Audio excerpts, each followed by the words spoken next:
porção de estudo dessa semana é a 38ª porção de estudo da Torá, chamada Parashá.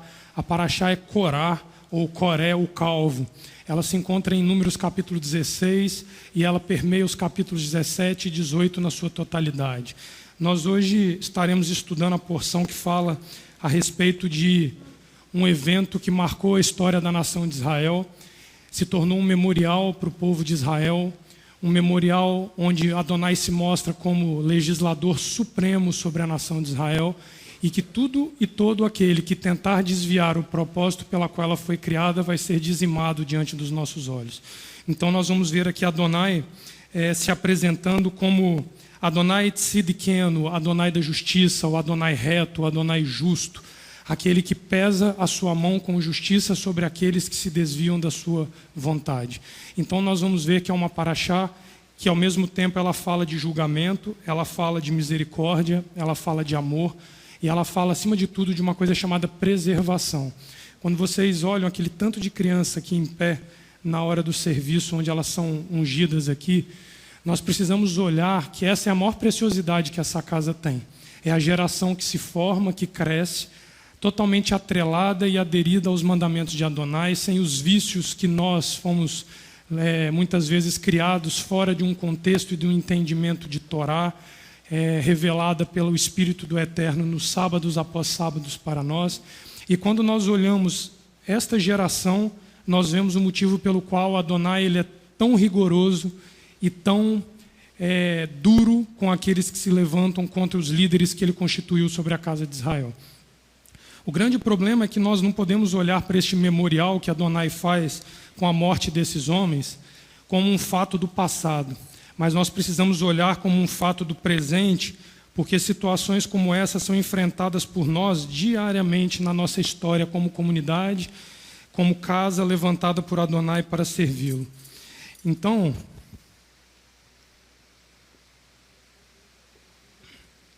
na terça-feira, Ulisses nos ensinou lá no hospital, e em falar nisso, o serviço que está sendo feito terça-feira às 19h30 lá no Aparte, na capela do hospital, de ensino da Torá, é um convite para todos da casa, tá?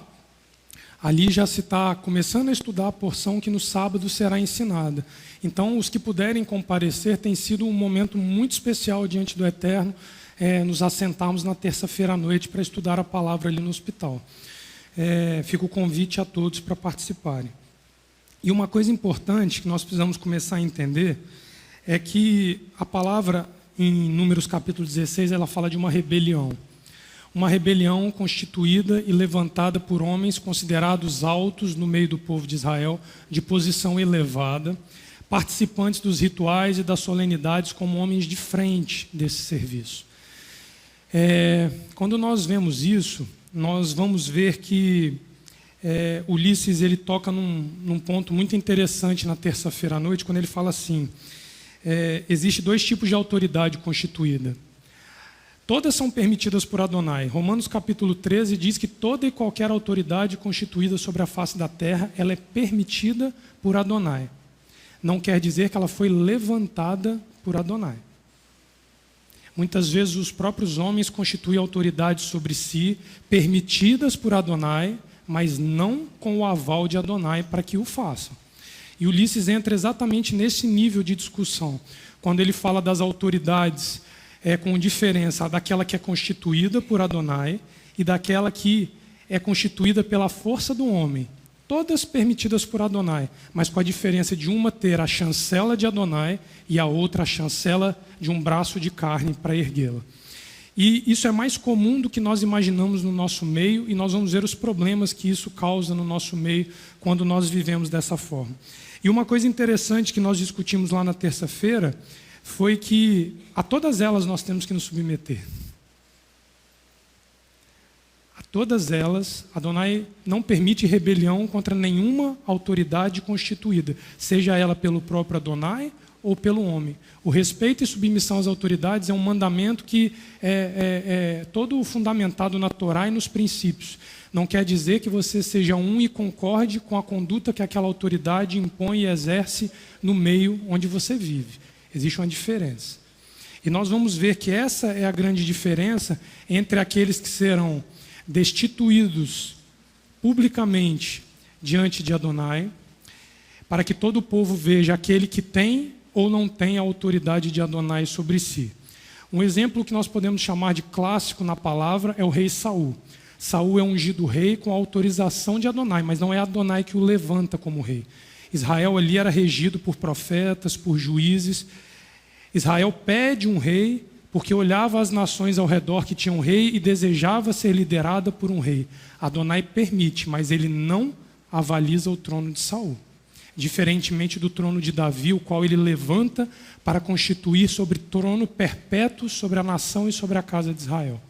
Então, são essas pequenas diferenças que nós precisamos ver e entender para que nós entendamos o tamanho e a gravidade do pecado que Coré, Datã e Abirão levam toda uma nação, uma grande parte da nação, a cometer ali naquele evento de Números capítulo 16.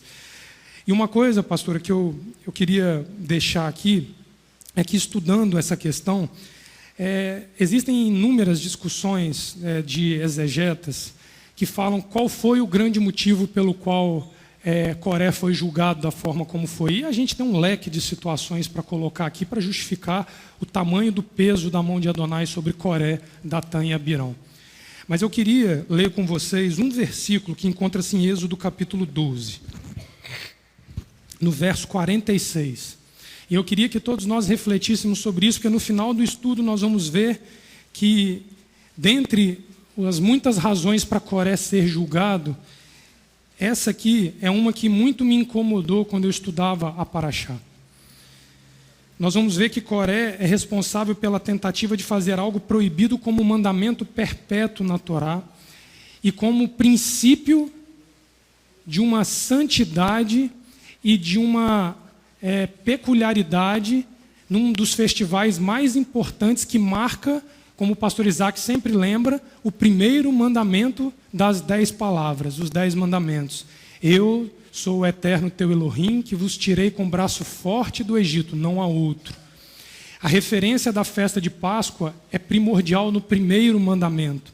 E no verso 46 do capítulo 12 de Êxodo, ele diz assim: numa só casa se comerá o cordeiro, não levareis daquela carne fora da casa, não lhe quebrareis osso algum. Esta casa ela é indivisível. Este corpo formado, ele não pode ser dividido. E nós vamos ver que o pecado de rebelião cometido por Coré, Datã e Abirão, ele promove de maneira imediata uma divisão no corpo. O princípio da unidade, estabelecido desde os primórdios, quando a casa de Israel é levantada como nação sacerdotal, ela é ferida por uma pessoa do alto escalão levítico na nação de Israel, onde ele tenta ferir um dos princípios fundamentais que faz Israel ser diferente de todos os povos, um povo coeso e um povo unido.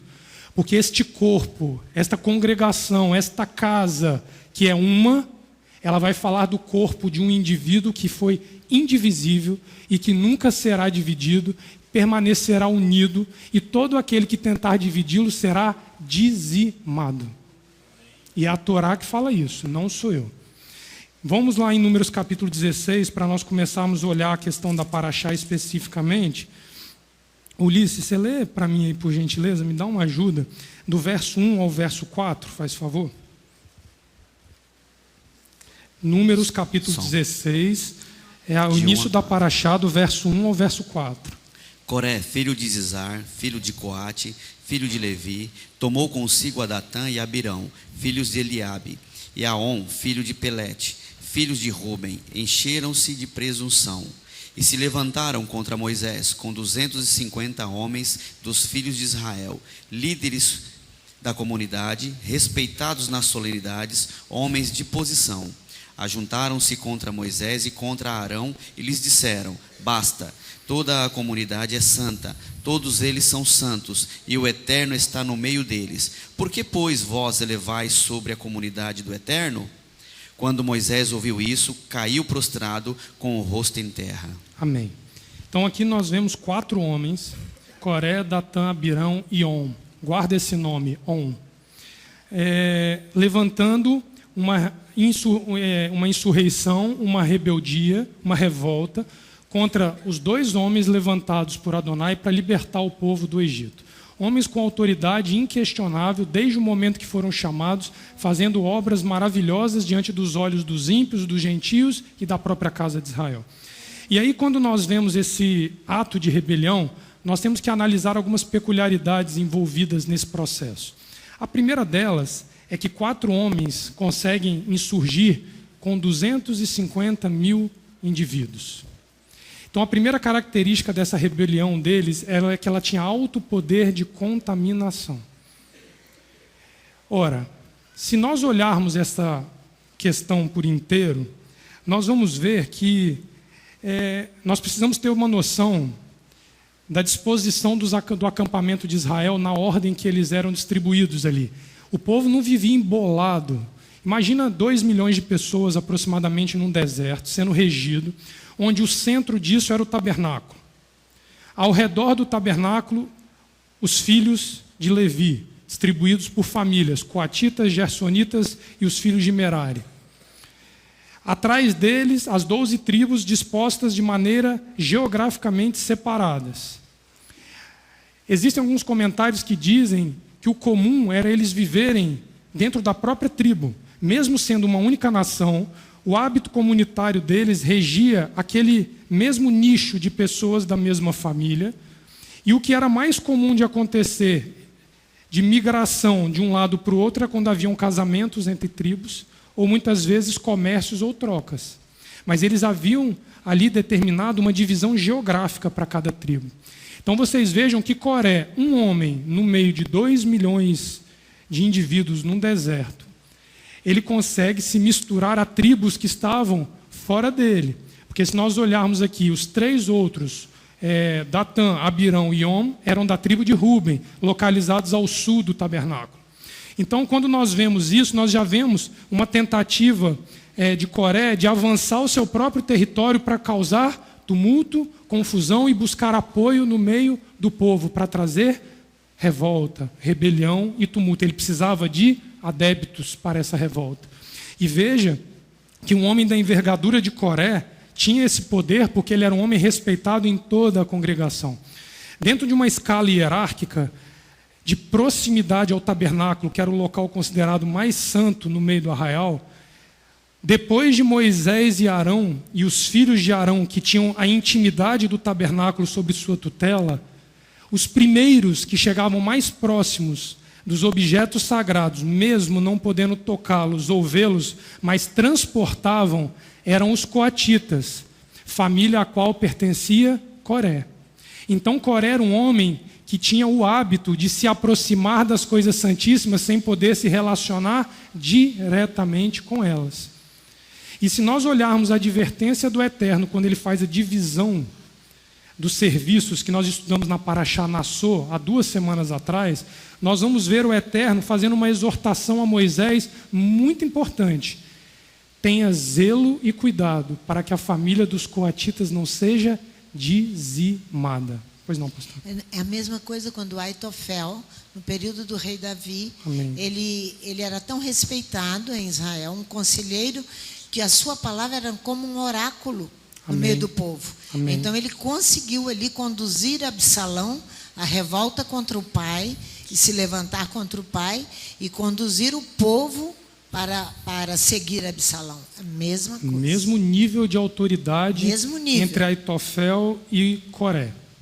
Volta às folhas da Bíblia, Números no capítulo 4, vamos ver esse estabelecimento sobre a família dos coatitas, porque nós precisamos entender a base da revolta, para nós entendermos o porquê de uma consequência tão pesada de Adonai sobre eles, tão pesada e tão forte, tá? A ponto de uma assembleia olhar Adonai se manifestar e ainda murmurar contra eles. Nós vamos entender essa relação. Números no capítulo 4, do verso 2 ao verso 4. Você me ajuda, Ulisses, por gentileza?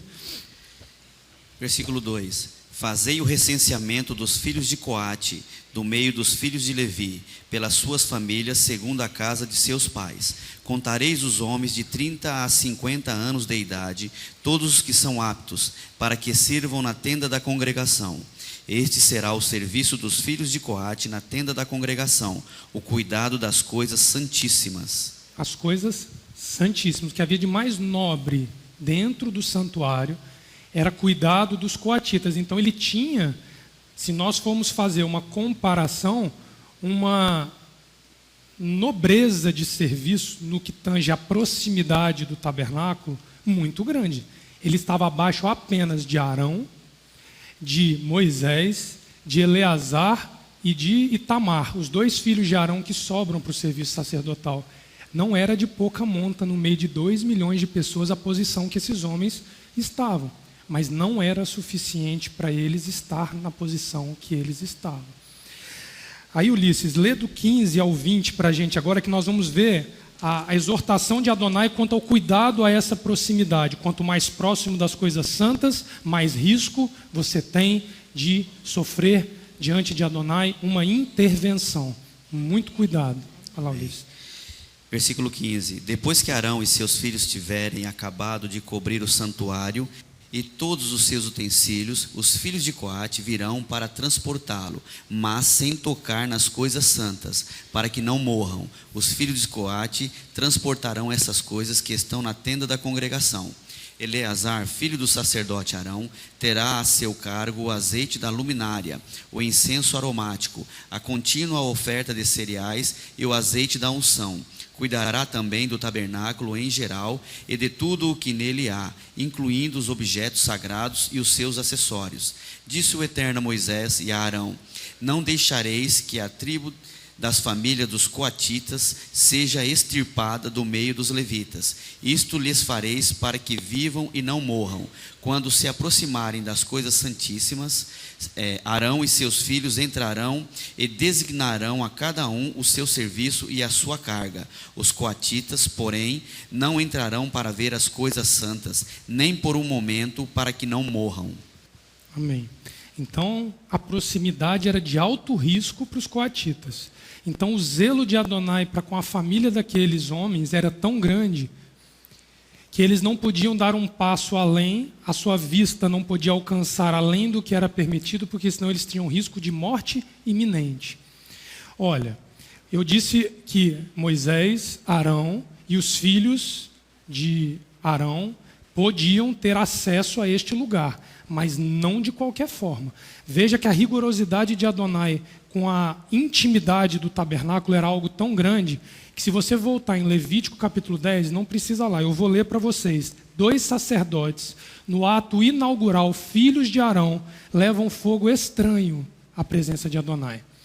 E a Bíblia diz assim, no capítulo 10 de Levítico, verso 1, Nadab e Abiú, filhos de Arão, tomaram cada um o seu incensário, puseram neles fogo, puseram incenso sobre ele e trouxeram fogo estranho perante a face do Eterno, o que ele não lhes ordenara. Então irrompeu fogo de diante do Eterno e os consumiu e morreram perante o Eterno. Essa é a rigorosidade de Adonai quanto às coisas santas, quanto àquilo que ele separa para ele e ele trata com todo o zelo que ele tem, porque fala da própria santidade do Criador. Então, quando uma menorá, quando a vara de Arão, quando as tábuas da lei, quando todos os utensílios, a mesa onde os pães eram colocados, tudo aquilo precisava ser desmontado para ser transportado, era entregue nas mãos dos coatitas, embalado e protegido para o transporte. E era algo tão nobre que não podia carregar em bois, em canga de boi, tinha que carregar sobre os ombros. Por isso Davi se penaliza quando Uzá bota a mão sobre a arca. A função de transporte das coisas sagradas era para ser feita no ombro dos homens e não em carro de boi. Veja como é peculiar a questão de se aproximar das coisas santas de Adonai. Então, para que alguém o faça, ele precisa ser autorizado e separado por Adonai para isso. Aí está o grande problema de Coré. Ele não foi chamado para isso. Observa, pastor, que eu lembrei de um detalhe olhando isso, me lembrei aqui agora, que a palavra diz que Josué foi o homem que recebeu do Eterno o direito de conduzir a nação de Israel dentro da terra de Canaã, quando Moisés morre. O espírito que repousava sobre Moisés toma a vida de Josué. Mas Josué, a palavra diz, eu não vou lembrar o versículo agora, mas diz que ele vivia atrelado às portas do tabernáculo. Ele não tinha acesso, mas o desejo de servir no tabernáculo era tão grande que ele se aproximava até o limite. E ali ele procurava aprender, através do que ele observava, o padrão de santidade exigido por Adonai para exercer um dia aquela função. Ele não faz de maneira soberba, nem muito menos sem ser chamado por Adonai. Ele vai fazer isso 40 anos depois, quando Moisés desce à sepultura, e aí ele assume o direito de líder sobre a nação de Israel. Esse é o grande problema que residia sobre Coré. Coré não tinha esse juízo, pastor, como a senhora gosta de dizer. São os desajuizados que tentam, tolos, que tentam tomar posse e exercer funções às quais não foram chamados. E aí nós vemos que quando você toca naquilo que é mais sagrado para o eterno, você compra uma briga direta com o próprio eterno. Quando a palavra aqui, volta lá em Números 16, versículo 4, volta lá para a gente dar uma olhada num detalhe. Diz assim: quando Moisés ouviu isto, caiu sobre o seu rosto. Os comentaristas dizem aqui que a decepção de Moisés foi tão grande, a vergonha de Moisés foi algo tão grande com a ação desses homens, que recai sobre ele o pesar de dizer assim: quem me dera se não tivesse sido eu chamado a carregar toda uma nação sobre mim ao longo de um deserto. Esses homens são loucos de quererem aquilo que homem nenhum sobre a face da terra deveria desejar em sã consciência. Porque era um peso tão grande, era uma carga tão grande e uma exigência de anulação pessoal tão grande para conduzir um povo, que Moisés falou assim: se dependesse de mim, eu passava essa bola para outra pessoa. Mas o chamado de Moisés era irrevogável. Na sarça ardente ele diz: eis-me aqui para Adonai, e ele vai até o fim da sua vida, até a sua sepultura. Aí nós temos que começar a olhar as coisas que eles questionam da seguinte forma: basta, toda a congregação é santa. Todos eles são santos e o Eterno está no meio deles. Por que, pois, vos elevais sobre a congregação do Eterno? Eu vi uma discussão, pastor, aquelas escolas rabínicas intermináveis de discussão, Shammai, Hillel, Rambam, discutindo por que eles afirmam que toda a congregação é santa. Porque Êxodo capítulo 19, se você olhar ali no ato de entrega da Torá no Monte Sinai, Adonai diz: este povo, esta casa é santa. Aí ficam discutindo uma coisa, discutindo outra, e eu fiquei pensando. Aí eu resolvi ir para o hebraico. Eu fui lá no hebraico olhar esse versículo aqui. E aí um negócio me deixou um tanto quanto preocupado. Mas eu vou chegar lá. Guarda essa minha preocupação para eu não pular um detalhe aqui. Se vocês olharem Levítico no capítulo 8, ali está toda a norma e a legislação para o sacerdote. Se vocês olharem de forma detalhista, vocês vão ver que o chamado sacerdotal para servir na tenda da congregação, ele é restritivo. Ele é restritivo, ele limita. E ele tem os padrões e os critérios estabelecidos para dizer quem pode e quem não pode, a começar pela genealogia. Moisés, os filhos de Arão e Arão servirão no meu santuário. Ponto. Até segunda ordem era Arão e os descendentes de Arão. E vocês viram 2 descendentes de Arão sendo incinerados por Adonai, porque fizeram da maneira inadequada. Como um gentio, como um goi, que se apresenta de qualquer maneira diante de Adonai. Porque a palavra gentio, ela é mais do que sangue, de falar estrangeiro de forma nacionalista. Ela fala de ser circunciso ou incircunciso de coração. O Goim é aquele que Adonai trata que no seu coração não está alinhado a Adonai, independente da sua nacionalidade, do sangue que corre na sua veia. É desse tipo de padrão que Adonai está falando aqui. Genealogicamente está bem definido qual era a função. E o padrão de santidade estabelecido? Ulisses, abre lá Levítico capítulo 21 para a gente, faz favor. A rigorosidade para trabalhar neste local era algo tão grande que nós vamos ver a restrição de Adonai a padrões elevadíssimos para que pudesse servir dentro da tenda da congregação de maneira íntima com Adonai. Levítico 21, Ulisses, do 17 ao 23. Disse a Arão: nenhum dos teus descendentes nas suas gerações, em quem houver algum defeito, se chegará para oferecer o pão do seu Elohim. Nenhum homem, caso tenha algum defeito físico, se chegará. Nenhum homem que seja cego, coxo, desfigurado ou deformado. Nenhum homem que se tenha o pé quebrado ou a mão quebrada, ou for corcunda ou anão, ou que tenha qualquer defeito dos olhos, ou sarna, ou impingens, ou testículos esmagados. Nenhum dos descendentes de Arão, o sacerdote, em quem houver algum defeito, se chegará para oferecer as ofertas queimadas do Eterno. Ele tem defeito, por isso não se chegará para oferecer o pão do seu Elohim. Amém. Eu vou ler em outra tradução, e vocês vão observar duas palavras aqui que eu vou colocar. Adonai fala a Moshe para dizer: o homem de tua semente em seus ciclos, em que se encontra uma degeneração, não se apresenta para apresentar o pão de seu Elohim. Sim, todo homem em que se encontra uma degeneração não se apresenta.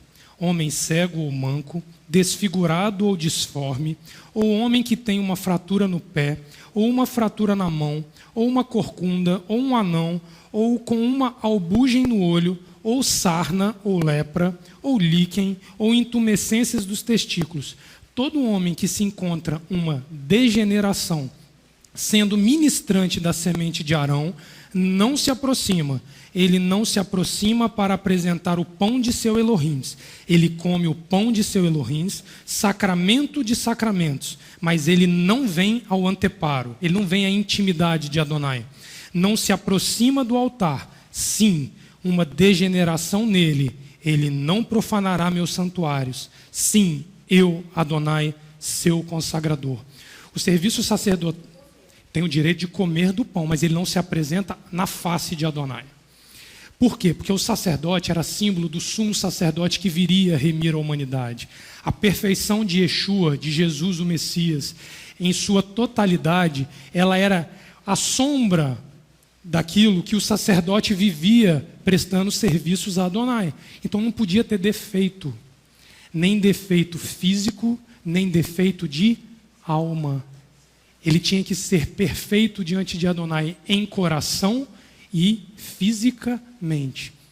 Aí interessante que a gente olha o nome do chefe da rebelião, Corá, o calvo. A calvície, por definição científica, é uma degeneração do folículo piloso no couro cabeludo. Doença que limita a ser sacerdote ministrante, ou seja, era tão grosseiro a impossibilidade de Corá de exercer a função sacerdotal que fisicamente ele não tinha atributos para fazer. Só aí por si só, pastora, dava para limitar Corá no serviço dele. Mas segundo a legislação, mas existe um segundo atributo que é descrito aqui, que é a lepra ou a sarna, que é todo e qualquer tipo de doença contagiosa, rebelião, cobiça. São pecados que contaminam e são contagiosos. Então, no íntimo dele, ele era reprovável diante de Adonai e fisicamente ele era limitado diante de Adonai para ser sacerdote ministrante. Ou seja, não tinha vez para Corá. Amém. Ele tinha que entender que o chamado para ele já era por si só grande demais. E ele tinha que se dar por satisfeito e como um privilegiado de Adonai por servir de alguma forma no serviço e comer o pão. Ele não era impedido de comer o pão. O pão é a própria Torá. A própria Torá não era vedada a ninguém, com todas as imperfeições que o indivíduo pudesse ter. O que limitava o pão era a condição de estrangeiro que a pessoa tinha, ou seja, um coração incircunciso diante de Adonai. Aí sim haviam restrições para comer da Páscoa, entre outras situações que haviam restrições. Mas o comer do pão era aberto a todos. Corá era um privilegiado de comer do pão que caía do céu de Adonai. E ele não enxergou esse privilégio dele.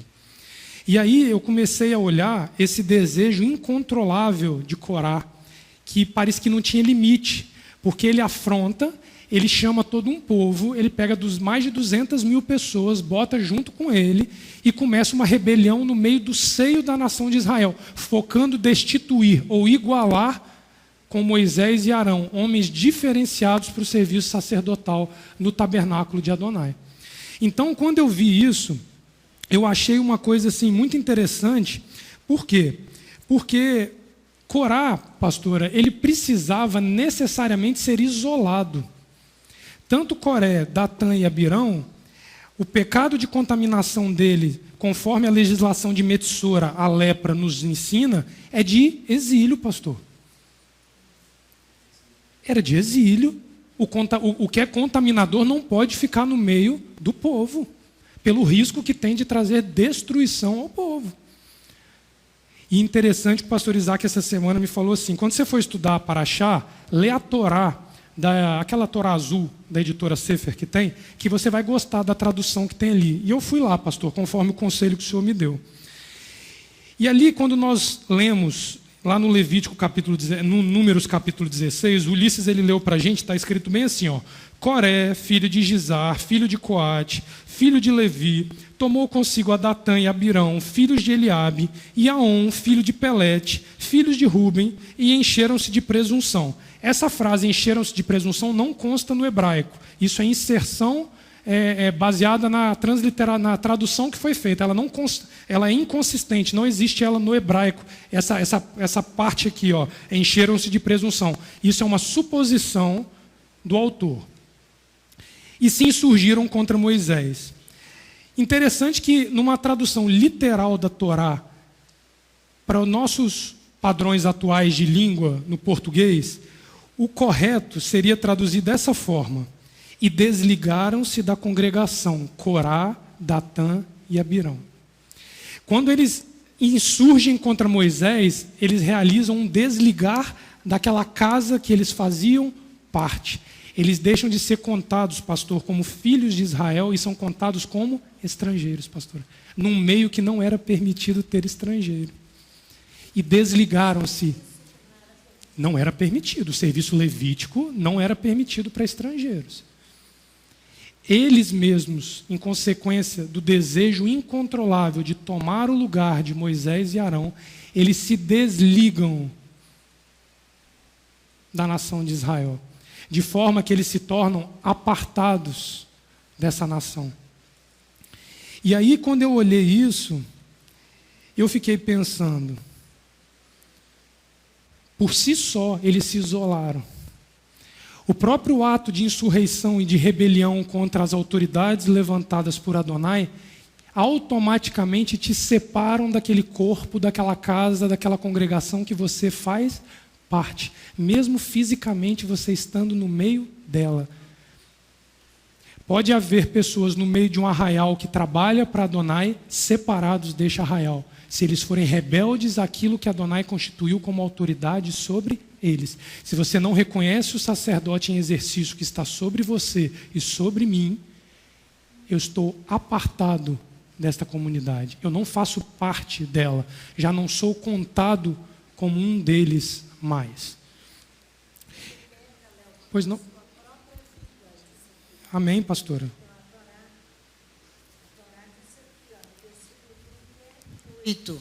De Números 16, quanto aos incensários daqueles que pecaram contra a sua própria vida, que deles façam lâminas para recobrir o altar, pois os trouxeram perante o Eterno, pelo que são santos. Será um sinal para os filhos de Israel. Amém. Contra eles mesmos. Amém.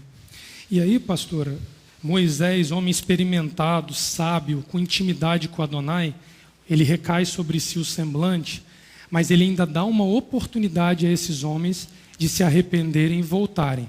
Vamos lá no verso 8 ao verso 10, Ulisses, lê para a gente, por gentileza. Ele tenta trazer a consciência desses homens, que o que eles estavam fazendo era uma loucura diante de Adonai, que eles estavam se apartando do povo que Adonai separou, e tenta clamar a eles para dizer, voltem, retornem, se submetam, vocês não são de pouca monta no meio deste povo. Tenta levar eles, pastor, aqui eu entendo que Moisés considerava do rachador de lenha ao levita a mesma coisa. Todos tinham a sua importância diante de Adonai, não era a função que era mais importante. Mas a questão aqui que Moisés tenta com sabedoria ir ao ego desses homens para que eles talvez tragam a razão a eles e digam assim, opa, peraí, eu não preciso fazer isso. Moisés tenta trazer a eles o entendimento através da própria vaidade que eles tinham quanto ao cargo que eles exerciam, a chance deles retornarem, mas eles se fazem totalmente surdos diante de Adonai. Lê o 8, 9 e o 10, Ulisses, faz favor. Disse mais Moisés a Coré: ouvi agora, filhos de Levi, porventura pouco é para vós que o Elohim de Israel vos tenha separado da comunidade de Israel para vos fazer chegar a si, a fim de fazerdes o serviço do tabernáculo do Eterno e estar diante da comunidade para servi-la? Ele te fez chegar a si, Corá, e todos os teus irmãos, os filhos de Levi, contigo, e também procurais o sacerdócio. Ou seja, vocês querem mais do que? Vocês já não têm o suficiente para servir a Adonai? Vocês já não têm o suficiente para servir ao Eterno? Ô Léo, aí pois também não, vai de encontro aquilo que tu falou de autoridade. Sim. Uma autoridade, quando ela é em linha com Adonai, Amém. ele faz exatamente o que Moisés fez. Amém, Ulisses. O outro lado que ele tem ali, mas ele não foi por Adonai, Amém. ele está mais submisso, ele vai pecar, ele vai errar, ele não vai entender e não vai querer submeter, porque Amém. vai aflorar o que está dentro dele. Amém. Ele se expõe. Ele se expõe. Ele exatamente. mostra o que tem dentro do coração e ele não para de pecar. Aí eu lembro sempre daquela palavra que a pastora Sandra grita para nós: para, porque senão um abismo puxa outro abismo, e você não para de pecar contra a dona. Eu digo assim, a senhora repete isso com uma certa frequência aqui para nós. Moisés grita para eles: homens, deixem de ser loucos, pensem no que vocês estão... E eles não ouvem Moisés. Então, pastora, como o próprio ato de rebeldia por si só provoca uma cisão e uma separação no meio do povo, e os exclui por si só pelo pecado que eles cometem, Moisés faz a leitura rápida. Moisés, como um juiz astuto, conhecedor da Torá, conhecedor de Adonai e dos princípios de santidade da Torá, ele dá a oportunidade para que esse povo volte.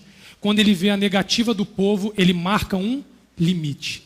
Ele diz assim, ó, daqui para cá nós, daqui para lá vocês. Ele faz um limite físico para que ele dê a Adonai a condição de julgar no meio daqueles que estavam apartados. Olha os versos 24 ao verso... Deixa eu me achar. 24 ao 27. Faz favor. Não, 24 ao 35. Nós vamos ler até o 27, depois eu vou voltar nessa parte. Diz assim: dize a toda esta congregação: levantai-vos do redor da tenda de Coré, Datã e Abirão. Então Moisés se levantou e foi a Datã e a Abirão, e após eles foram os anciãos de Israel. E disse à congregação: desviai-vos, peço-vos, das tendas destes homens ímpios. Olha só como ele já classifica os legítimos levitas como homens ímpios, incircuncisos, gentios, apartados da aliança de Adonai. E não toqueis nada do que é seu, para que porventura não pereçais em todos os seus pecados. Levantaram-se, pois, do redor da tenda de Coré, Datã e Abirão, e puseram a porta das suas tendas, juntamente com as suas mulheres e seus filhos e suas crianças.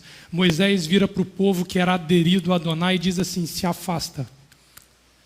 Separa de maneira física, para de ter contato, para de ter relacionamento, para de falar no WhatsApp, para de se comunicar no Facebook, para de ficar de conversinha com quem está apartado do serviço a Adonai, porque eu vou estabelecer um limite para eu poder julgar.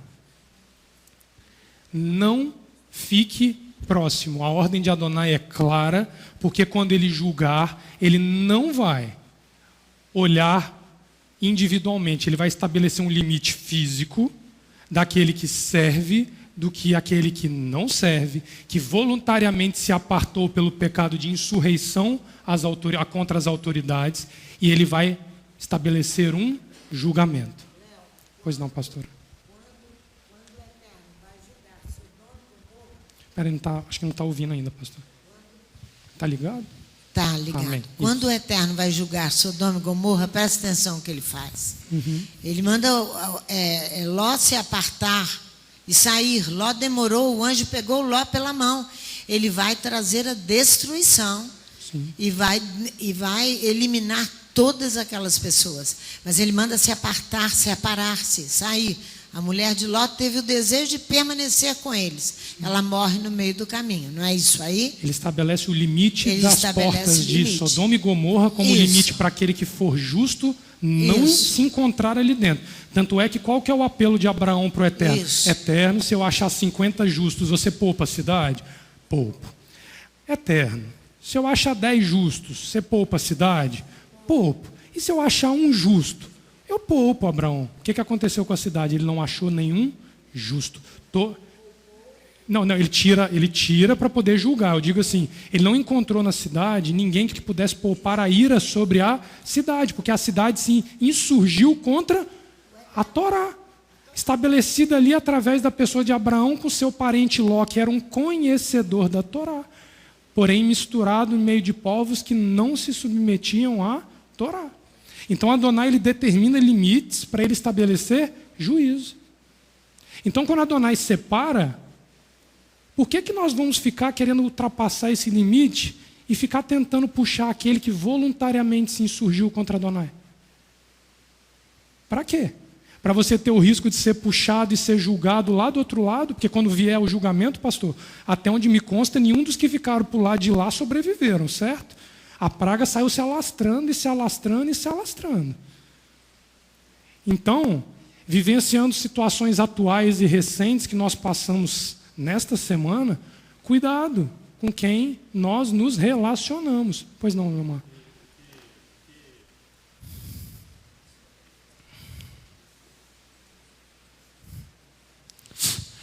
Aqui mesmo, nesse capítulo 16, eu sei que você está caminhando para isso. O que vai mover a ultrapassar esse limite são as nossas emoções. Sim. São os nossos sentimentos, ao qual nós somos comovidos e somos seduzidos por eles. Sim. Amém. Acho que o pastor quer fazer um comentário aqui.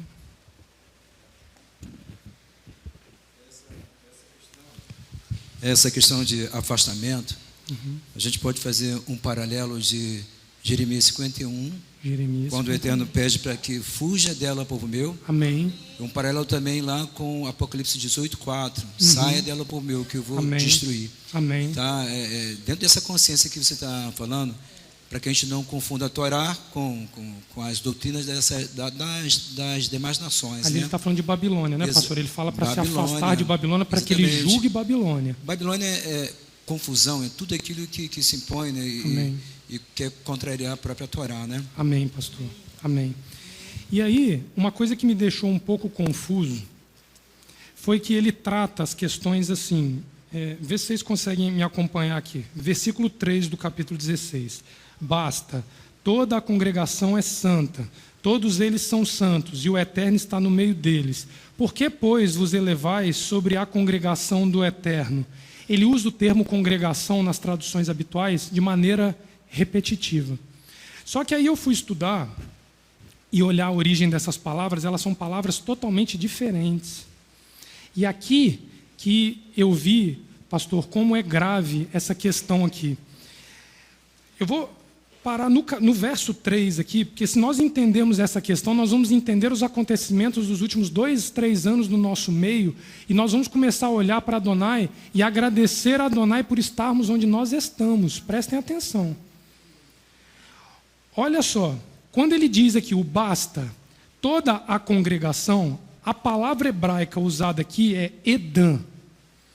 E quando ele fala lá embaixo, vos elevais sobre a congregação, a palavra é kahal. São duas palavras que podem ser usadas como sinônimos, mas a aplicação básica dos dois termos são totalmente diferentes. E é aqui que eu quero explicar para vocês que os acontecimentos são palpáveis, são visíveis, e até o cego e o surdo conseguem discernir essa questão. Presta atenção. Edam, que é a primeira palavra congregação aqui usada, quando ele usa o basta, ele está se referindo a uma assembleia reunida por convocação, ou seja, encontrou-se adébito, se formou uma parte, não está falando da congregação como um todo. Presta atenção. muitas vezes traduzidas pelos sábios como sinagoga. Eles constituem uma outra sinagoga dentro da casa de Israel. A própria casa existente sofre uma cisão de insurreição que forma dentro dela uma outra casa sinagogal, usada para uma reunião de pessoas que podem ser justas ou malfeitoras e violentas, como Coré, Datã e Abirão. Pode ser utilizada para definir uma reunião ou um agrupamento de animais. Natureza carnal exaltada, aflorada, te leva a formar casa dentro da casa onde você habita, e isso tornar-se uma maldição para você a ponto de você ser separado daquilo que ele constituiu como povo para seguir. Isso é comportamento animalesco diante de Adonai. E essa semana, no Arvite de quarta-feira, o Eterno fala que nós não podemos permitir acasalamentos como de animais que invadem e batem o fronte um com o outro para dominar sobre um meio de fêmeas para a reprodução. Adonai diz que esse não é o padrão dele. Ele disse isso quarta-feira à noite para nós. Irracional, que tem a sua natureza animal descontrolada. A formação de um Edã é uma particularidade, é uma parte de um povo que forma dentro de uma coletividade maior uma nova casa, um novo corpo. Ou seja, ele cria um corpo paralelo ao corpo existente, que é definido pela palavra Edã no hebraico como um agrupamento animalesco, totalmente oposto daquilo que o Eterno nos ensina, que é a morte da natureza carnal e a ressurreição dos mortos, que vem para aquele que deixa-se morrer para esta carne, para viver uma vida eterna ao lado do Criador. Esse, Leomar, foi o padrão de constituição que Coré, Datã e Abirão Ulisses fizeram no meio do povo. E quando eu digo que é palpável, é porque nós vemos isso nos nossos dias, nós vemos isso nos dias atuais e faz parte da história desta casa. Estou falando um português bem claro aqui para não ficar dúvida do que eu estou falando. Então, quando nós olhamos, ele está dizendo o seguinte: basta. Nós, congregação, sinagoga animalesca, também somos santos.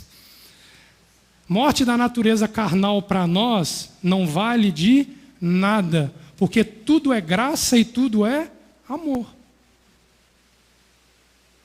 E a acusação que vem sobre Moisés e Arão é que eles não tinham amor, porque eles não consideravam toda a Assembleia santa. Aí, quando nós olhamos a carral, que é a segunda expressão que traduz congregação no final do versículo, olha a diferença. Assembleia constituída com propósito religioso. Sinagogal ou de eclésia, que fala de santidade e serviço litúrgico. Representantes judiciais da comunidade, eles estabelecem juízo. Pode ser definida como um corpo organizado ou uma congregação. Ele é aquilo que a Brit Hadashah, o Segundo Testamento ou Novo Testamento, chama de Igreja de Jesus. Este corpo coeso, com função religiosa e sacerdotal, é o símbolo metafórico do corpo de Yeshua, quando se trata no Segundo Testamento. Um corpo único, coeso, indivisível, que não pode ser fraturado, porque o carneiro da Páscoa não pode ser dividido, e ele tem que ser comido num só lugar. Ele não pode ser dividido, pastor, é arrastado.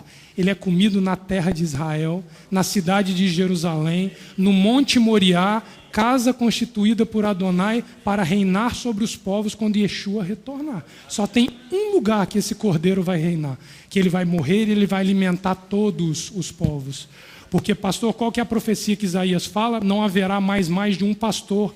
É um só pastor, com uma só vara, com uma só cajado, com um só povo. É dentro dessa condição que Coré peca violentamente contra Adonai. Ele tenta dividir a nação. Por que Davi foi o grande rei sobre Israel? Porque Davi consegue resolver um estrago sobre a nação, que era a divisão das 12 tribos. Ele traz de volta o corpo em unidade para viver e trabalhar junto. A unificação das 12 tribos no reinado de Davi. E a primeira coisa que a herança de Davi faz, quando assume, através de Salomão, é construir uma casa. Ele bota o tabernáculo de pé, para que todas as nações, 1 Reis, no capítulo 6, 7, 8, fala que todos os povos que aqui vierem orar, possam ser ouvidas as suas orações nos céus, Adonai. Essa é a oração que Salomão faz. Ele não diz só todos os judeus que vierem aqui orar, ele diz que todos os povos, as nações que subirem para esta casa, em unidade, como um corpo coeso, subirão e louvarão o nome de Adonai. Porque é num único lugar que se proclama o nome de Adonai. A batata de Coré vai só assando, né? Quando a gente vai vendo o tamanho do problema que ele criou ali no meio dele, né? E aí, eu fui dar uma olhada, pastor, na questão da penalidade que recaiu sobre eles. Por gentileza, pastor, fica à vontade.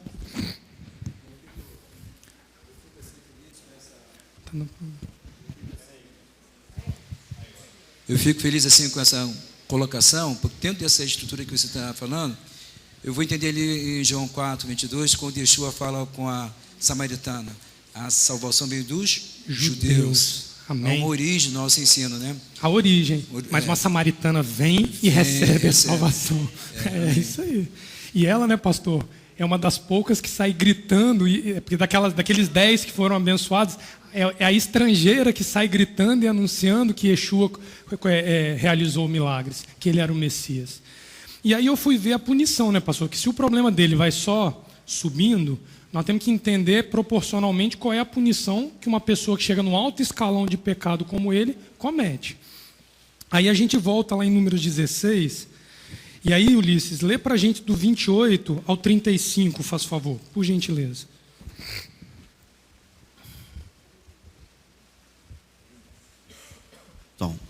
Então disse Moisés: nisso conhecereis que o Eterno me enviou a fazer todos estes feitos, que não procedem de meu coração.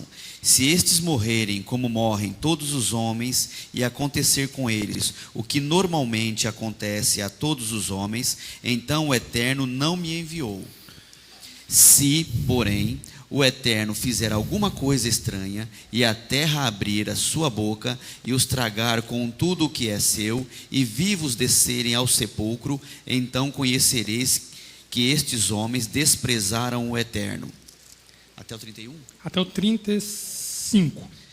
Acabando ele de falar todas essas palavras, o solo se fendeu sob os pés deles, abriu a sua boca e os tragou com as suas casas, bem como todos os homens de Coré e todos os seus bens. Eles e tudo o que lhes pertencia desceram vivos ao sepulcro. A terra os cobriu e desapareceram do meio da comunidade. Ouvindo o seu clamor, fugiram todos os filhos de Israel que estavam ao redor deles, gritando: que a terra não nos trague também. Então saiu fogo do Eterno e consumiu os 250 homens que ofereciam o incenso. Disse o Eterno a Moisés: dize a Eleazar, filho de Arão, o sacerdote, que tome os incensários do meio do incêndio e espalhe o fogo longe, pois são santos. Isso, pode parar aí, Ulisses, por gentileza. A penalidade foi dura, foi sem precedentes, e a expressão que o Eterno usa é: desceram vivos ao sepulcro.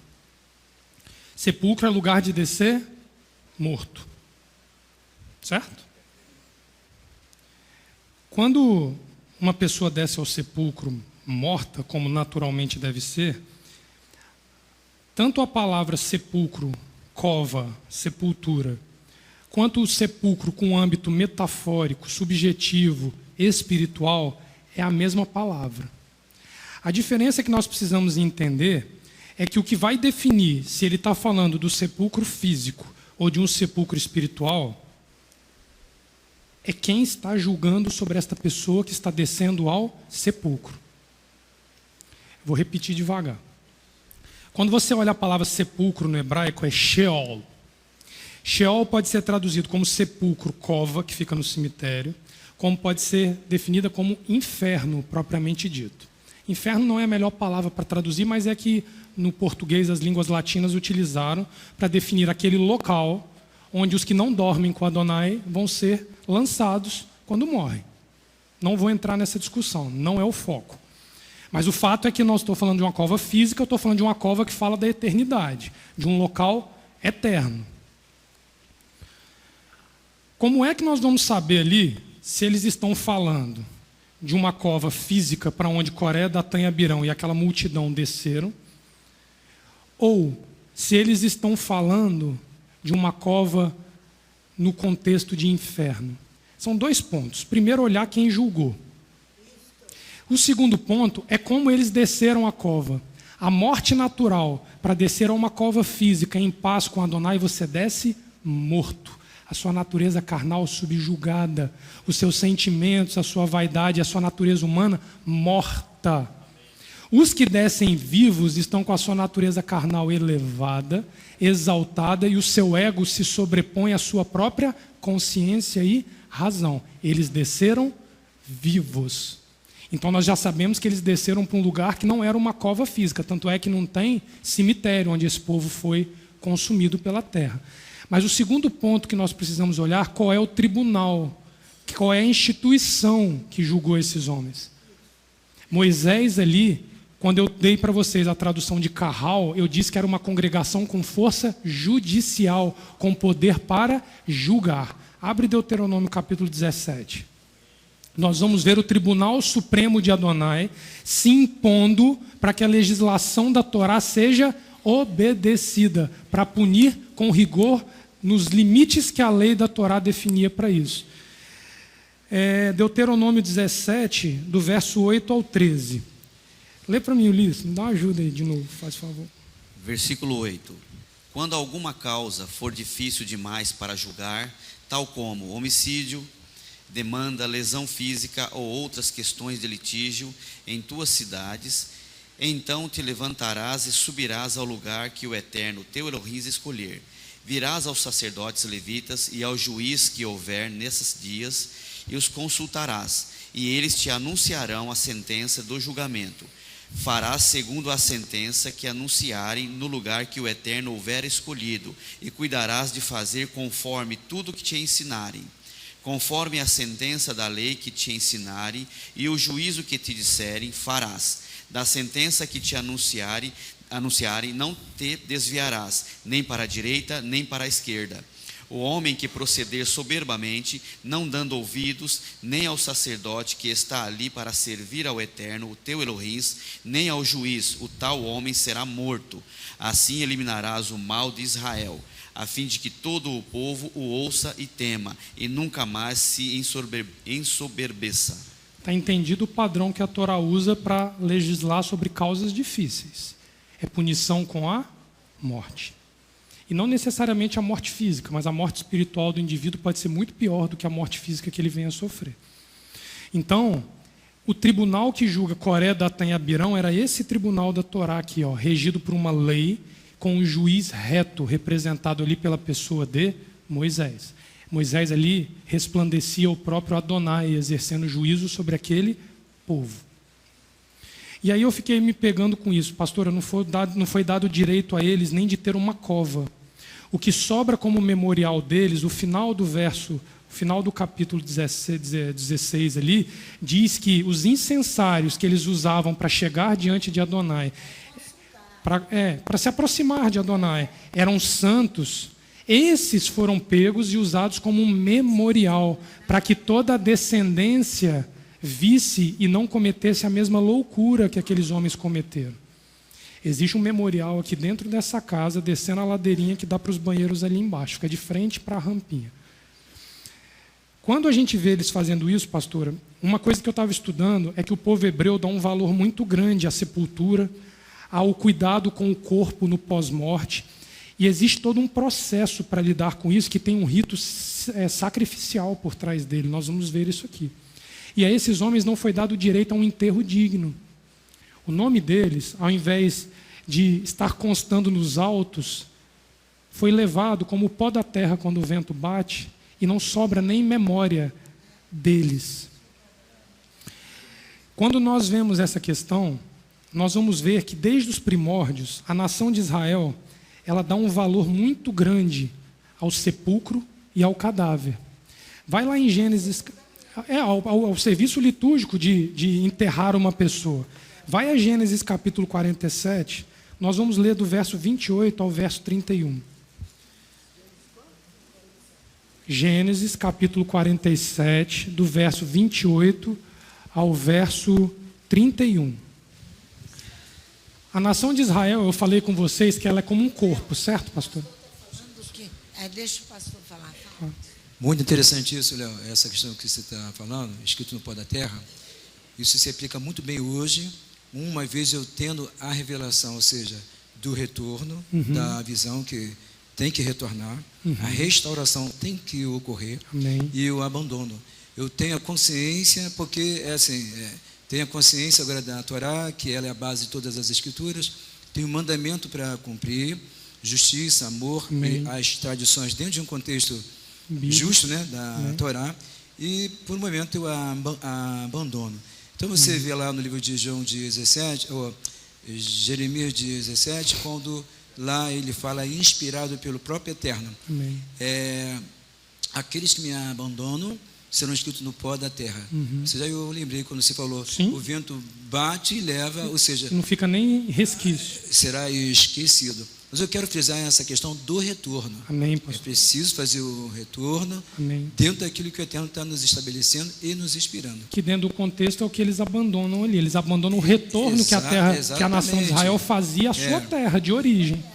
Que nós vamos ver o patriarca que dá nome à nação dando um valor à sua sepultura de uma maneira assim espiritual. Nós precisamos entender isso de uma forma espiritual, porque isso fala da vida eterna, isso fala da eternidade. E uma coisa, pastor, que é importante a gente frisar em cima disso que o senhor falou, que eu entendo, é que não é à toa que em Yom Kippur canta-se a música escreva-me no livro da vida, em Rosh Hashanah, e em Yom Kippur, sela-me no livro da vida, para que o meu nome não seja apagado. Ou seja, nos autos da nação de Israel tem que constar Rita Alvina, tem que constar pastor Isaac, Ulisses, tem que estar o nosso nome lá. Não pode ser riscado de lá, não. E aí, olha o patriarca o que ele fala. Gênesis 47, verso 28. Jacó viveu na terra do Egito 17 anos, terra estrangeira, hein? E os anos da sua vida foram 147. Aproximando-se o tempo da morte de Israel, ele chamou a José, seu filho, e lhe disse: se achei graça a teus olhos, rogo-te que ponhas a tua mão debaixo da minha coxa e usa comigo de benevolência e verdade. Rogo-te que não me enterres no Egito. Mas quando eu estiver dormindo com meus pais, levar-me-ás do Egito e me sepultarás onde eles foram sepultados, na caverna de Macpela, onde Sara, Abraão, Isaac estavam todos ali sepultados. Então lhe disse Jacó: jura-me. E ele lhe jurou, e Israel se inclinou sobre a cabeceira da cama. Passa a página para o capítulo 50. E aí nós estamos falando da importância do corpo ser sepultado numa terra correta. Ele não aceitou geograficamente para qualquer outro lugar. Ele quis a terra de Canaã, para onde o povo ali, durante a revolta de Coré-Datã e Abiram, estava retornando. O capítulo 50, ele diz assim: então José se lançou sobre o rosto de seu pai e chorou sobre ele e o beijou. Ordenou José aos seus servos, aos médicos, que embalsamassem seu pai. Assim os médicos embalsamaram Israel. Cumpriram-lhe 40 dias, pois assim se cumprem os dias daqueles que se embalsamam. E os egípcios choraram 70 dias. José não faz luto de 70 dias com os egípcios. Presta atenção. Ele embalsama o corpo, porque ele sabia que tinha um ritual de 70 dias dos egípcios, o corpo ia estragar. Então ele passa por cima usando um ritual pagão para preservar o corpo de Jacó, para cumprir a promessa que ele fez ao pai. E aí ele espera, com submissão ao Egito, o qual ele era submisso a Faraó, ele espera o processo egípcio acontecer. Exatamente. Olha o verso 4. Passados os dias de seu choro, esse choro é o choro dos Mizraim, dos egípcios, não é o de José. Se você olhar na tradução literal, passados o choro dos Mizraim, dos egípcios, José vai à casa de Faraó. Eu vou pular um pouquinho por causa do tempo. Olha o verso 9. Subiram também. Então José consegue de Faraó deslocar o corpo junto com uma comitiva para enterrar lá em Canaã. Olha o que ele faz no verso 10. No 7? Tá, verso 7. José subiu para sepultar a seu pai. Subiram com ele todos os oficiais de Faraó, os principais da sua casa e todos os principais da terra do Egito, como também toda a casa de José e seus irmãos e a casa de seu pai. Somente deixaram na terra de Gósen seus pequeninos, os rebanhos e o gado. Era a garantia de que eles voltariam. Subiram também com ele tantos carros como cavaleiros. O cortejo foi grandíssimo. Chegando eles à eira de Atade, no limite entre terra estrangeira e Israel, que está além do Jordão, fizeram ali um grande e forte pranto. Assim fez José por seu pai um grande pranto por 7 dias. Ele respeita a ordem do luto hebraico, judaico, na terra de Canaã por 7 dias. Mas ele precisou esperar os 40, os 70 dias dos egípcios, o tempo da viagem, e precisou passar por cima da religiosidade, embalsamou o pai para cumprir o voto que ele fez lá em Canaã. Na terra de Israel, é o que eu falei. Na terra de Israel. Então olha o zelo que Adonai tem com o sepultamento do corpo de um homem. José, que não era bobo nem nada, faz igualzinho. Ele jura aos israelitas. Quando Moisés sai lá no Êxodo, diz assim: e levando os ossos de José, José estava embalsamado, esperando 430 anos para sair do Egito, e mais 40 anos de deserto para ser enterrado na terra de Canaã, dentro de um serviço litúrgico santo, conforme o padrão da Torá, judaico, hebreu. Ele não aceitou ser enterrado de qualquer forma. Onde quer que nós venhamos a morrer, e na condição que nós venhamos a morrer, até o nosso enterro tem que ser um serviço digno a Adonai. Como foi feito quarta-feira, um serviço litúrgico digno do Eterno, onde somente o nome de Adonai foi honrado. Somente. E aí, meus irmãos, existe uma situação que eu não posso deixar de falar com vocês. Vamos a João no capítulo 19, nós precisamos entrar na questão do corpo de Yeshua. Por quê? Porque quando nós tratamos do nome congregação, congregação também pode ser simbolizada através de um corpo. João no capítulo 19, ele dá detalhes do que aconteceu com Yeshua, com Jesus, no ato de morte dele. Ulisses, lê para mim João 19, do 28 ao 37, por gentileza. Eu vou passar um pouquinho, meus irmãos, vocês me perdoem. Mais tarde, sabendo Yeshua que tudo estava consumado, e para que as Escrituras se cumprissem, disse: tenho sede. Estava ali um vaso cheio de vinagre, embeberam de vinagre uma esponja, colocaram-na numa vara de hisopo e chegaram-na à sua boca. Quando Yeshua recebeu o vinagre, disse: está consumado. E inclinando a cabeça, entregou o Espírito. Como era o dia de preparação, os judeus, para que os corpos não ficassem na cruz durante o Shabat, porque esse Shabat era um grande dia, rogaram a Pilatos que se lhes quebrassem as pernas e fossem tirados da cruz. Foram os soldados e quebraram as pernas do primeiro e do outro que com ele fora crucificado. Chegando-se, porém, a Yeshua e vendo-o já morto, não lhe quebraram as pernas. Êxodo capítulo 12, verso 46. O cordeiro pascal não podia ser quebrado, não podia ser dividido e retirado da casa onde ele tinha que ser consumido. Yeshua não é permitido a ele penalizar a Torá em nada. Mesmo com os romanos querendo deixar ele pendurado, para os abutres e animais consumirem o seu corpo, os próprios judeus que não eram seus adeptos o reconhecem como um judeu e não permitem que as pernas e não permitem que ele fique pendurado, mas pecariam contra a Torá na tentativa de retirá-lo, quebrando os seus ossos. O corpo de Yeshua, a comunidade que retorna para Yeshua, ela é indivisível. Em qualquer face da terra que você tiver, a Torá vai nos unir e vai nos manter em unidade, quer nós estejamos no Japão, na China, Israel, no Brasil, porque a palavra diz que somos ossos dos teus ossos, unidos por ligaduras e um corpo que não se divide. Então, quando alguém se levanta no nosso meio para causar divisão, ele está tentando pegar os membros de Yeshua e, literalmente, quebrar, pastor, o que é vedado pela Torá. Nós não podemos fazer isso aqui, não.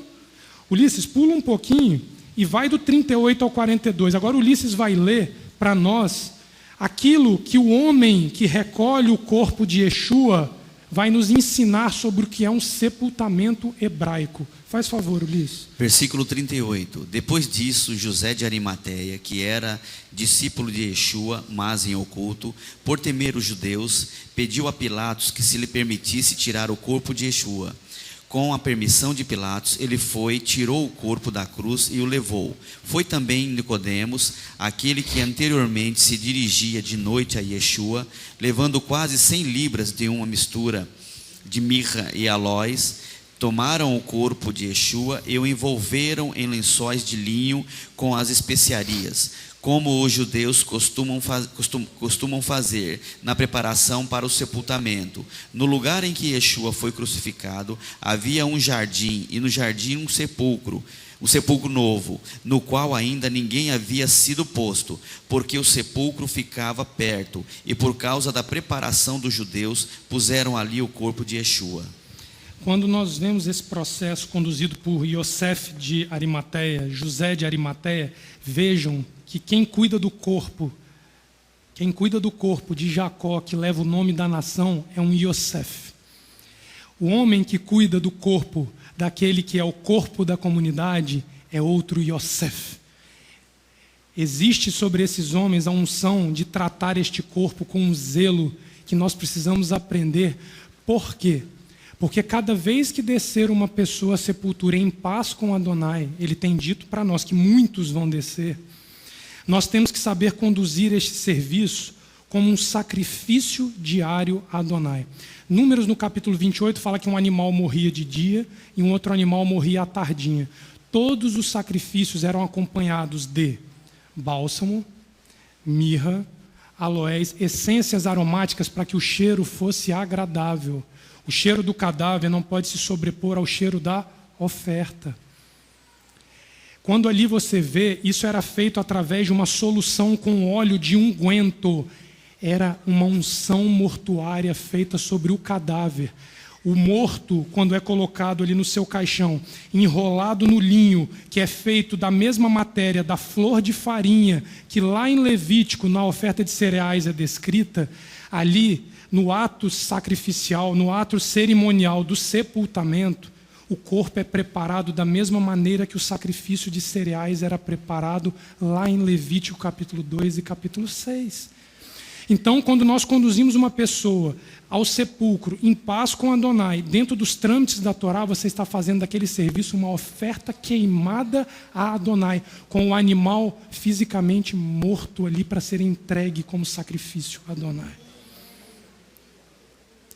É um rito sacrificial com fundamento na Torá, a unção mortuária. Não é Tiago capítulo 5 que dá base para ungir a pessoa que morre. Ali está falando das pessoas vivas com enfermidade. O que morre é a unção mortuária de José de Arimateia, de José, filho de Jacó, que prepara o corpo como uma oferta litúrgica única a Adonai. Única, a última que aquela pessoa pode promover ao Eterno.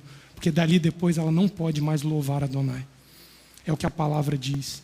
Então isso é muito sério nos nossos dias. Uns serão riscados e não terão oportunidade de servir como oferta a Adonai.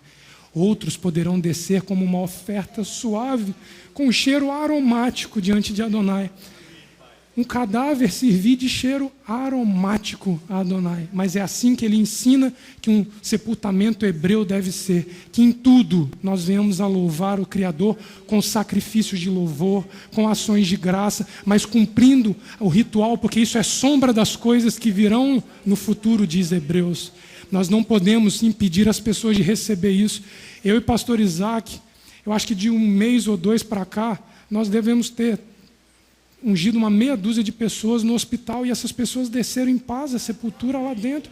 Mas outros nós fomos impedidos, fisicamente não conseguimos chegar ao corpo da pessoa. Não aprova a mim, não aprova ao pastor, a ninguém de nós que for levantado para fazer um serviço desse, dizer quem pode e quem não pode. Adonai é o justo juiz que vai dizer. Mas fisicamente precisa ser feito quando nos é permitido. Permitido. E quando eu vejo isso, pastor, eu não consigo deixar de lembrar das palavras que Paulo, ele diz ali em 2 Timóteo capítulo 4, verso 6, eu vou ler para vocês, não precisa abrir não, ele diz assim: quanto a mim, já estou sendo derramado como libação, e o tempo da minha partida está próximo. Paulo sabia que a libação era a oferta de cereais, ele sabia que o corpo dele seria uma oferta a Adonai, como seu último ato como servo de Adonai, vivo. Porque depois da sepultura nós não temos mais essa oportunidade, diz a Torá. Nós não temos. Agora, para isso, nós precisamos ser julgados por um tribunal diferente do tribunal que Coré, Datã e Abirão foram julgados. Coré, Datã e Abirão são julgados por um tribunal hebreu, porque eles pecam contra a Torá.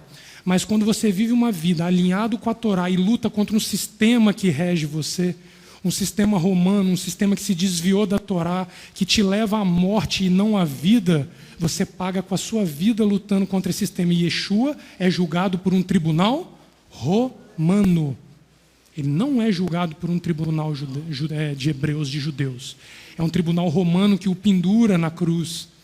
Então, quando você vê Yeshua confrontando esse tribunal julga Yeshua e o mata.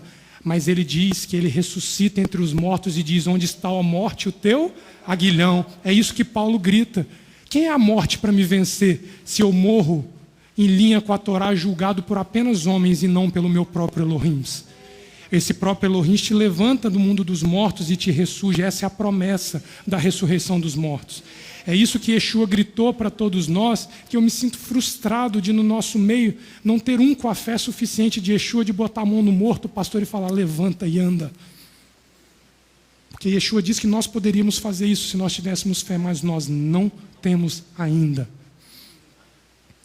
Paulo, em Atos capítulo 25, depois vocês leiam, especialmente o verso 7, ele diz assim: eu quero o tribunal de César. Atos 25 é oferecido a ele retornar para Jerusalém para ser julgado pelos seus. Paulo fala: eu não vou ser julgado em Jerusalém, eu vou ser julgado em Cesareia pelo tribunal de César, porque eu confrontei César a minha vida inteira e eu morro confrontando César. E o corpo dele desce à sepultura e é uma oferta diante de Adonai. Que nós possamos aprender estas coisas, meus irmãos, e ter a unção, pastor Isaac, de José de Arimateia, de José, filho de Jacó, para que nós possamos, pastor, em vida, cumprir os sacrifícios que Adonai nos exige, porque é função sacerdotal, a qual Coré, Datã e Abirão não tinham. E eu queria, pastor, encerrar com uma colocação que eu li, pastor. O Talmud, ele faz um ensino muito bonito sobre On. Quem é On? No ato da rebelião, em Números capítulo 16, verso 1, diz que foram 4 homens: Coré, Datã, Abirão e On. No verso 26 e 27, quando Moisés estabelece o julgamento, ele estabelece sobre as tendas de Coré, Datã e Abirão. On está excluído. O Talmud ensina, que é a tradição dos nossos pais, ela ensina que a mulher de On era uma mulher virtuosa entre os rubenitas. E ela traz a lucidez e a consciência a ele e a sua família, e ele se arrepende e ele recua para que ele não fosse dizimado. Que no meio de sacerdotes insanos e levitas insanos tenham mulheres virtuosas, para trazer de volta, para que não sejam colocados no meio daqueles que serão julgados por Adonai. Porque no nosso meio nós vimos mulheres avalizando o trabalho de sacerdotes e levitas dessa casa, o qual não tiveram sabedoria para poupar a sua própria família do que Adonai fizera com eles. E eles constituíram uma nova sinagoga, longe do corpo, apartado de Israel, subjugado a Roma. Que assim Adonai possa ter misericórdia de nós e possa nos conduzir em paz, pastor, para que nós venhamos a cumprir a risco que ele chama hoje de função urgente, urgentíssima, conduzir alguns em paz à sepultura e riscar o livro, no nome de alguns do livro da vida, e que seus nomes sejam escritos apenas no pó. Que assim o Eterno nos abençoe e nos dê um Shabat de paz. Até à tarde tem estudo às 14 horas para os adolescentes. Pastor Isaac ensina para os adultos. É Reinaldo, né, Reinaldo? Que você ensina para os adolescentes hoje, não é isso? Então vamos ficar de pé para nós podermos orar e encerrarmos o serviço. Eterno Elohim de Abraão, de Isaac e de Jacó, muito obrigado, porque nós amamos ao Eterno, amamos a Tua palavra e queremos a todo custo nos ajustarmos, Pai. Aquilo que há de mais santo e mais sagrado na Tua palavra, que é a vida eterna, e termos o direito de alcançá-la, Pai, trabalhando nesta vida para que outros também possam alcançá-la. Que a nosso testemunho, que a nossa palavra possa servir como luz para as pessoas e eles possam sair das trevas e virem para a maravilhosa luz de Yeshua, Jesus, o nosso Messias. Conduz esta casa como casa sacerdotal, para que não se desvie nem para a direita nem para a esquerda, mas que alargue as suas tendas, aumente, Pai, o seu domínio, para que possa alcançar a muitos e assim a salvação ser dada a todo aquele que tiver fome e sede e vier buscá-la. Livra-nos de pecar contra Ti, contra os nossos irmãos, contra aqueles que estão retornando para Ti ou que ainda não Te conhecem. Que nós venhamos a nos anular para que Yeshua se sobressaia e a salvação alcance essa cidade, esse estado e este país. E assim conduza-nos, Pai, como Teus servos. É o que nós Te pedimos em nome de Yeshua, o nosso Messias. Amém. Yevareha Adonai verishmereha, Ayer Adonai panaveleha viruneca, Issa Adonai panaveleha veasem leha shalom, Bishem Yeshua HaMashiach. Amém. Que o Eterno nos abençoe e nos guarde, que o Eterno faça resplandecer Teu rosto sobre nós e nos agracie. Que o Eterno sobre nós levante o Teu rosto e nos dê a paz, em nome de Yeshua, o nosso Messias. Amém. Amém.